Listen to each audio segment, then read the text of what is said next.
El tema principal de este espectáculo es la imaginación. Yo, de alguna forma, inconscientemente me ha llevado, y luego he ido capa a capa centrándome en esa idea. Es un canto a la imaginación, es una oda, es un homenaje que yo le debo a la imaginación, porque me ha marcado toda la vida desde niño.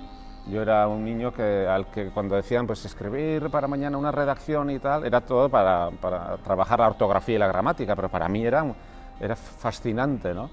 Luego en realidad pues tenía todo tachado de rojo y todas las correcciones, pero no me importaba. Yo podía más la alegría y la felicidad que yo sentía imaginándome mundos de ficción, personajes que me inventaba y situaciones que les ocurrían, que luego el palo que pudiera recibir con todas las correcciones o con las... Para hablar de la imaginación, que es un concepto muy abstracto, ¿no? Hemos hecho un paralelismo entre naturaleza y ficción.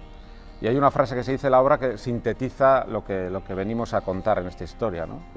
La imaginación como la naturaleza son dos universos infinitos de posibilidades, ¿no? Y si no los alimentamos, pues tendremos eso, menos posibilidades. Esto es lo que sintetiza lo que contamos en esta obra. Hacemos ese paralelismo por la frondosidad de la naturaleza, por lo sorprendente que es. Todos somos naturaleza, ¿no? La IA también es naturaleza. Entra una mosca porque se abre la ventana. Es una oficina aséptica con la ventana, con las puertas y ventanas cerradas. La puerta que se abre también tiene un mecanismo de apertura y cierre, ¿no?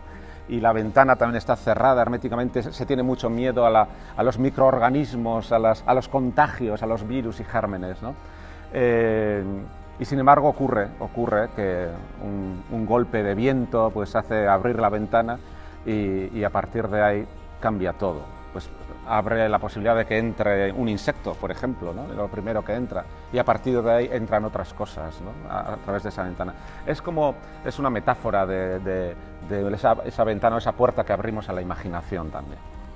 Ja egin dugu, testatu dugu 2 aldiz, bat Sabadellen, egonaldi bat egin genuen, astebetekoa, eta aukera eduki genuen oraindik ere bukatzeke zegoenean obra, baina nahiko bukatua erakusteko, eta oso erantzun ona jaso genduen eta oso pozik. Horrek ja lasaitu gintuen. Oraindik lana zegoen egiteko, gauzak hobetzeko, baina behintzat sikiera umekiko harreman hori, lotura hori ja bageneukan. Eta orain berriro ere ja bukatu dugunean, Harrobian bertan, eduki dugu aukera erakusteko hemengo ikasle batzuei, hemen gertuko Otxarkoagako eskolako aurrei, eta erantzuna be oso ona izan da. Eta beraz, bueno, ondo dago. Ez dugu eduki behar beldurrik, ze gaitzu jorratzen dian umeentzat, zer den umeentzat eta zer ez.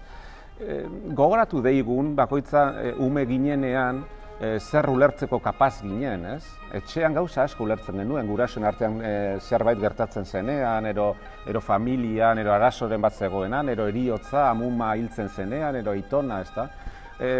Guk gauza asko ulertzen ditu ume batek. Eta irudimena be oso ondo ulertzen dute, euren tresna bada, erraminta bada, eurak erabiltzen dutena egunerokoan. Sormena eta irudikatzeko baliabide hori, gaitasun hori aurrek pertsonok dugu jaiotzatik, ez? Ez ditugu gogoratzen segurazki, baina umetako ametsak eta desioak eta hor daude, ez? Imaginazioa.